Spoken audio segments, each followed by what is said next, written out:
talk a little bit more about the situation at Eskom, we're joined now by Cosatu's Matthew Parks. A very good evening to you, Matthew. Thank you so much for speaking to us. I just want to talk about what the Public Enterprises Minister had to say, that he blames industrial action, certain union members, for what he says was destruction of property and intimidation of workers for Stage 6.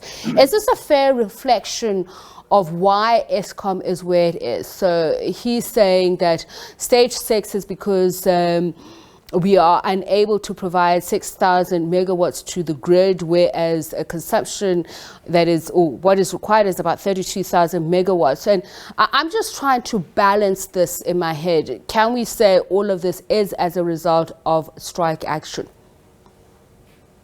No, we don't think so. Eskom has been in a crisis since 2006. And that's because in the late 90s, as we rolled out electricity to millions of people who weren't allowed electricity before 1994, before the end of apartheid, we didn't invest as a country in additional generation capacity. We're paying the price for that. We have very old power stations, some of them built in the 1950s, which have simply reached the end of the lifespan. And so they're very difficult to maintain, hence there's frequently tripping and so forth. So we have about 48,000 megawatts of capacity, but we never have more than half of it being operational at any given stage and point in time. So that's why a very small thing, whether there's a strike at one point, whether it's rain at another point, whether there's a trippage at another point, whatever the story might be, collapses or puts the grid under severe pressure.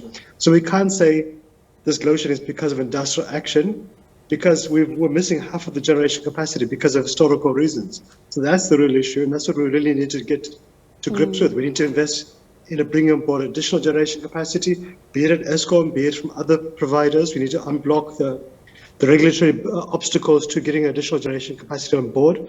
We need to assist Eskom to reduce its debt burden by at least half, so to a level which is affordable to it, so it can start investing more maintenance, ramping up maintenance investments. It can bring on board additional generation capacity. Those are the real issues we have to deal with. And of course, you have to deal with the issues of leakages in Eskom, the corruption, the wasteful expenditure, the poor maintenance, the poor designs of Madupi and Kosilia and so forth. But look, workers will go on strike. That is their constitutional, their labor rights. There's nothing wrong with that. That is how workers express their grievances and how, as part of the negotiation, the collective bargaining process, they put pressure on employers to resolve whether it's the wage increases or other conditions of service grievances. We've seen NUM and NUMSA have been quite helpful in trying to resolve the grievances of workers in this past few days. They've announced there's been some progress at the wage negotiation process with Eskom, and they've called upon workers to go back to work at Eskom to get things moving again and to give some space for the wage negotiation process going forward. So there's nothing wrong with that, and there's no such thing as an illegal strike. Okay. Workers have the right to strike, and they have the right to protect themselves. Matthew, obviously it does put further pressure on the grid if production is halted or slowed down. But the sabotage of key equipment has also been a major factor. We've seen rising incidents. And there is some sense, and I don't know where it comes from, as in where the impression really comes from, is that it's workers, or it's largely internal. What do you know about the situation, the sabotage of equipment and infrastructure of Eskom, and does it relate to the fraught labor relations within the sector? Look, we don't think so. I think the major threat to Eskom's infrastructure, to be honest with you, is the cable syndicates, which are really bleeding Eskom, Transnet and Metro Rail to the point of collapse, all of them.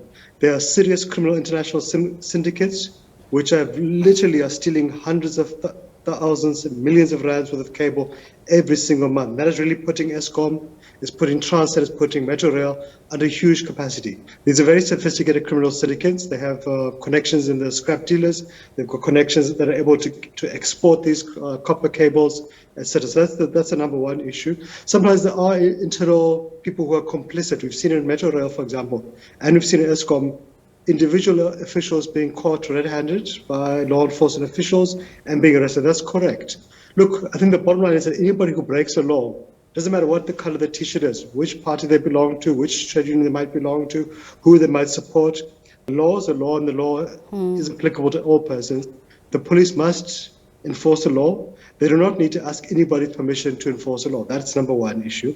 But also what we've seen is that many of the vandalism taking place, it's not just today, it's been quite throughout, at different power stations, generation boxes, etc., has been people who are outside of Eskom. It's been criminal elements. Sometimes they do it for vandalism, sometimes they do it for cable theft, sometimes they may do it for political purposes or just pure hooliganism. Whatever it is, the police need to deal with it. The state security agencies should also wake up and try to deal with these kind of issues. But it's not correct, we think, to blame it on Eskom workers, because they're the ones who are having to go and repair these equipment. It makes their lives much more difficult. It puts additional work upon them. And look, Eskom workers have really, like all other workers, take their work seriously, they take work pride. I don't think that we can blame them for what's happening right now. But it doesn't matter. Whoever has broken the law is applicable to them, and the police shouldn't enforce the law. So obviously the negotiations are continuing now, and workers have accused Eskom, especially the executives, of arrogance, of walking out of meetings. Eskom has accused workers of asking for exorbitant increases, and workers are simply saying that the utility is sacrificing their benefits, pension payouts, wages, in order to fund a bloated cost of primary energy. Where do you sit on this issue? Look, we all sit on the side of workers. Workers have the right to a living wage. They have the right to the wages being protected from inflation, from being eroded. We've seen inflation now is at the highest point in many, many years at about 6.5%. But inflation also hits workers much harder, because most workers spend at least a quarter of their salary on transport. They spend significant amounts on electricity, which we've often seen having double-digit increases since 2006. Food inflation is increasing. So really workers are struggling. Most workers are highly indebted. Those who are lucky to have jobs are supporting relatives who have lost their jobs, who have lost wages during the past few years of the depression, of the recession, of COVID-19, of the lockdown. So workers have the right to see the wages protected. It's also very difficult for workers to take any management seriously, be it at Eskom or other SOEs, the private sector or government, when they see management earning salaries of 2 million, 4, 6, 8 million rands, and you have workers earning a fraction of that. It'll take these workers their entire career, if they're lucky, to earn what a management in these SOEs or government or the private sector earns in a year. At times, they may never ever be able to earn that. So we think if there's a need for wage restraint, let's start at the top. Let's reduce the people at the top get paid. We don't think it's acceptable that you find, for example, at SOEs, at entities, at municipalities, senior officials getting paid more than what the President of the Republic gets paid. And really, workers are struggling. We need to see employers, be it at Eskom, be it in the private sector, the public sector, engaging with workers in good faith, trying to resolve their grievances, because workers' grievances are not irrational. It's about a living wage, it's about protecting the salaries from inflation, about improving the lives of the families. And sure, yes, you might start off a negotiating process asking for 10% or 12%, whatever it might be. And as part of the negotiating process, you will then resolve and normally meet each other around halfway point. But equally, it does not help to foster a climate of good conditions for negotiations when management says, well, we're offering you 0%, for example. We've seen that in the state, we've seen that at Eskom and other companies. That really poisons the waters unnecessarily. Matthew, let's look at the trajectory just going forward. What is the future for Eskom, including its labour relations, especially within the purview of government's plan? I mean, it's inviting private companies into the energy sector, saying that, clean energy is going to likely be more competitive, so it is a winning strategy. But, some critics are pointing out that you have European multinationals who are installing wind and solar capacity, but bringing with them their own technicians and hardware, and local jobs are under threat, which are already low paid and temporary and vanishing at plants that are obviously being mothballed as well. What do you see as the future of Eskom as a union shop?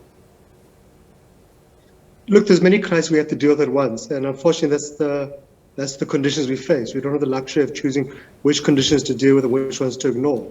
So number one is we have to deal with the load shedding crisis. We have to help Eskom rebuild itself to become the world-class institution it was just a decade ago. We need to resolve the energy crisis, because that affects the entire economy, it affects all businesses, it affects all workers, everybody. We need to see Eskom remain being restored to the public entity that it once was. We think it has to be under public ownership as it is. It is too strategic an asset to simply hand out to the private sector. There is a role for the private sector, for example, around providing some energy generation, providing some material equipment and so forth as a partnership with Eskom. That's fine. We think we do need to begin to move towards a just energy transition, which is what unions have been calling for, be it NUM, be it NUMSA, many other unions, because we do know that many jobs are under threat. We have seen in the mining industry where we had 1 million jobs in the 1980s. Today we have about 400,000. We've got about 72,000 jobs in the core value chain. So we need to find the right balance. And I think right now the facts are we have too little energy. We need to get more additional energy on board. We cannot have too much. So wherever we get energy from, we must take it. And that means Eskom must also invest much more in new generation capacity that it owns itself. We need to see Eskom also entering the renewable energy space much more aggressively as an owner of it, not simply as a purchaser of it. But as you're saying, we don't want to see the renewable energy simply being generated by foreign companies. We want to see Eskom owning it. We want to see worker or community own generation capacity. But we think also that the tools, the solar panels, the wind turbines should be locally manufactured. There's a huge opportunity to create local manufacturing jobs. We can export these to the region, to the continent. We don't need to be importing these only from China. We also need to begin looking, as we look for the long-term future, what is the long-term sustainable demand base for Eskom? That is around electric and hydro vehicles. So we need to begin to move our cars, our buses, our trains, etc., to electric vehicles. That's a long-term sustainable base for Eskom. So there are quite a few things we have to deal with all at once.